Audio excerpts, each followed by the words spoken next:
with the coming of the Spirit.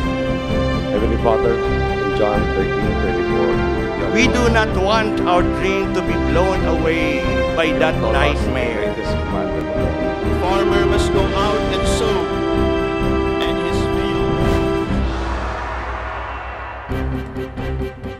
CBCP, sino ba yan? Siyempre po, pag sinabing Catholic Bishops Conference of the Philippines, ito po ay komperensya ng lahat ng mga obispo sa Pilipinas. Yun pong may hawak ng mga diocese natin, prelature, vicariates at pati na rin ang mga obispong nag-retire. Sila po ay nagtitipon-tipon sa isang conference 2 beses po sa isang taon. At meron silang tinatawag na Permanent Council. Ito naman pong Permanent Council ay nagpupulong din bago ang komperensyang pang 2 beses sa isang taon, at sila po ay mga regional bishops na ine-elect upang talakayin ang paghahanda bago dumating ang mga national conferences. At ito po mga obispong to, kung tutuusin natin, sa kanilang pinag-uusapan, ano naman kanilang batayan at sinong nag-guide sa kanila. Huwag po natin kalilimutan, napakahalaga ng papel ng Holy Spirit sa ating buhay bilang mga binyagan, bilang mga Katoliko. Kaya po ang Holy Spirit din ang kauna-unahang gumagabay sa mga obispo. Pero kung tutuusin natin, ano ang paggagabay na yan? Ito po yan. Ang papel na ginagampanan po ng mga obispo, yung role nila, siyempre unang-una, i-promote, ipalaganap, ipahayag ang turo ng ating Panginoon. At hindi lang po yun, kanila rin kinakailangan din na ipagtanggol nila ang mahalagang pagpapahalaga natin sa buhay, lalo't higit pag pinag-usapan ang moralidad. So faith and morals po ang tinatalakay nila. Sapagkat lahat ng kilos natin, lahat ng sangay ng pagkilos natin at buhay natin sa lipunan, syempre, tinitingnan natin yan sa liwanag ng ating pananampalataya.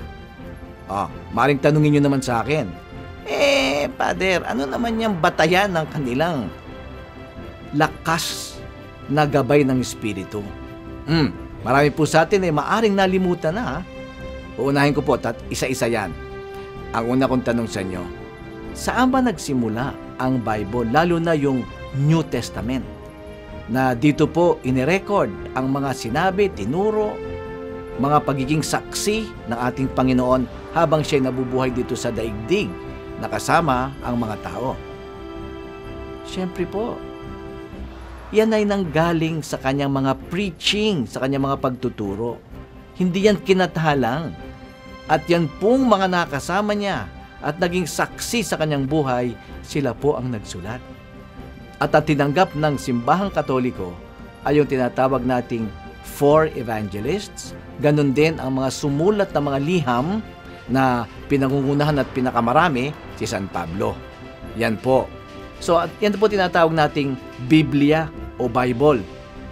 Kaya po, kung tutuusin natin, una pa sa Bible at pinanggalingan ng Bible yung tinatawag nating sacred tradition.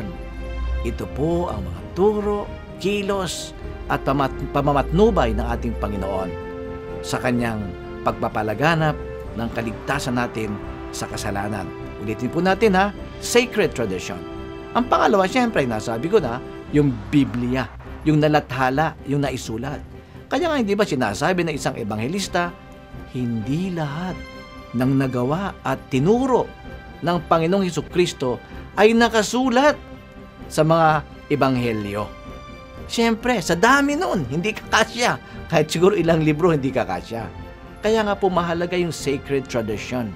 Yan ang turo, aral, kilos ng ating Panginoon na ipinagpasa-pasa ng mga Kristiyano sa nakaraang daang-daang o libu-libong taon. Ang pangatlo po ay napakahalaga rin. Alam naman natin, pag nagbasa tayo ng Biblia, ay pwede kang humugot lang dyan ng kahit anong statement, o anong salita dyan na pwede mong manipulahin. Pwede mong bigyan ng sarili mong interpretasyon. Nako, magkakamali po tayo dyan. Kasi sa dami ng tao, iba-ibang pwedeng interpretasyon. Ito pong pangatlong napakahalagang gabay ng CBCP, yan po yung tinatawag nating Church Magisterium. Ang pangangalaga at ang pagtuturo ng ating simbahan para hindi tayo maligaw ng landas. Sasabihin nyo naman siguro, saan naman ang galing yan? Yan nga po ang iniwan ng Panginoon sa atin sa pamamagitan ni Pedro, ang unang papa. Wala na pong debate dyan kasi ang kauna-unahang papa na binigyan ng kapangyarihan na pinasa ng ating Panginoon ay si San Pedro. Kaya nga siya naging Pedro, dati Simon lang siya. Ngayon Pedro, isang bato. At sinabi ng Panginoon, ito ang aking bato, di ba? The rock. Matibay po yan. At anumang kasamaan ay hindi pwedeng magapi. Kaya ulitin po natin, para lang review ba, ang CBCP ay inspired by and guided by the Holy Spirit through tatlong bagay po: sacred tradition, Bible, and magisterium of the church.